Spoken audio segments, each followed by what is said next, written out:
My condition was brought to my mum's attention when I was born in Malaysia. I had a very distended stomach.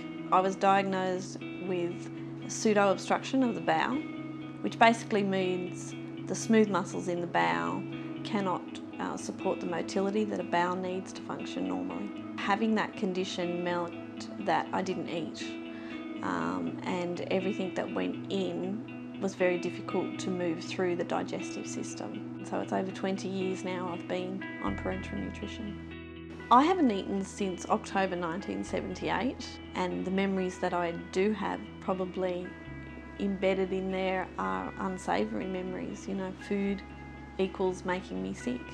Baxter sent out weekly supplies of my parenteral nutrition. There's always someone at the end of the line that you can call and say, oh, actually I'm running a bit short, but they call and you give your orders and things like that. Everyone's very supportive. It's really good company.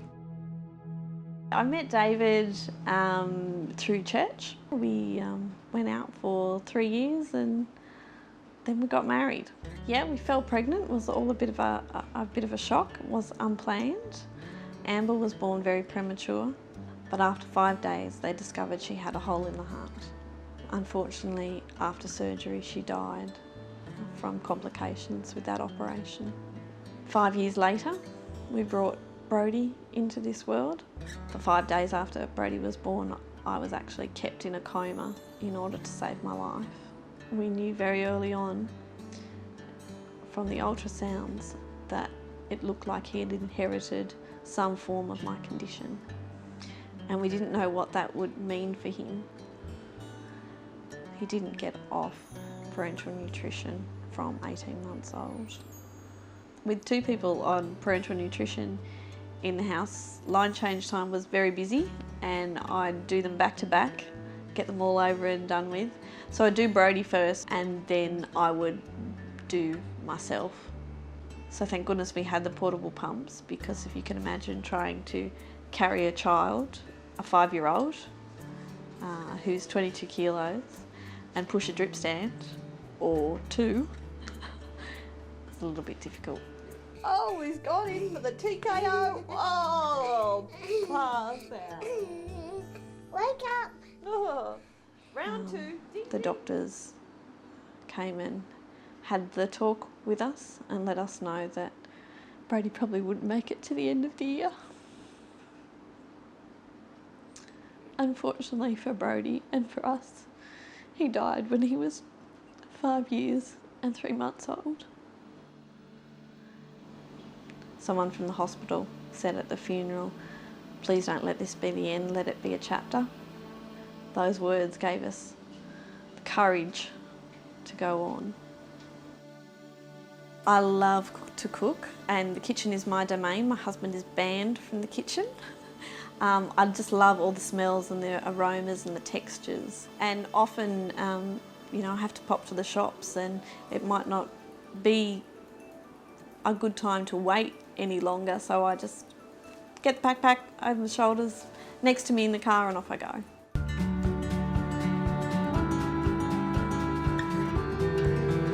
Well, I'm having a dinner tonight with Mum and hopefully my best friend and her daughter. So we're going to have some quiche and salad, and we're going to have some curry and mangoes. So we need to get some mangoes.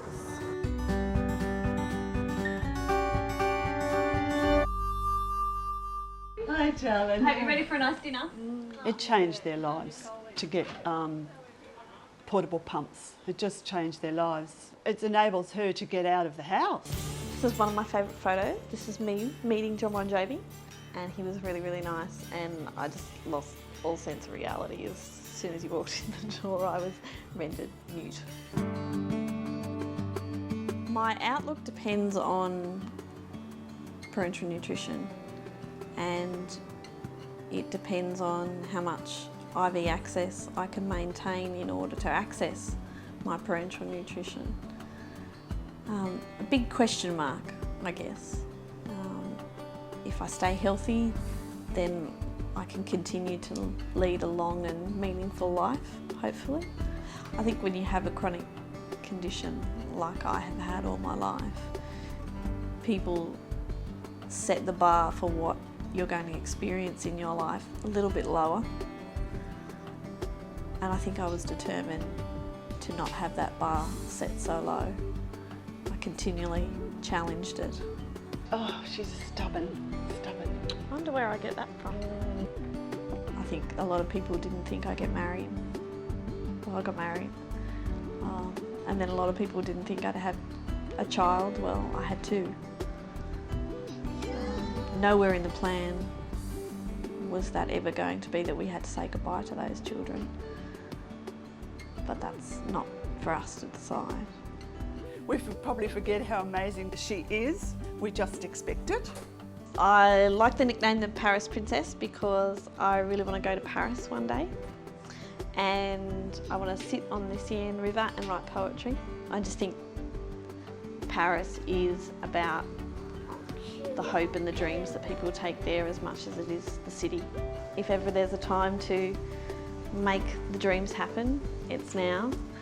And Baxter, I know, will be really supportive and helpful.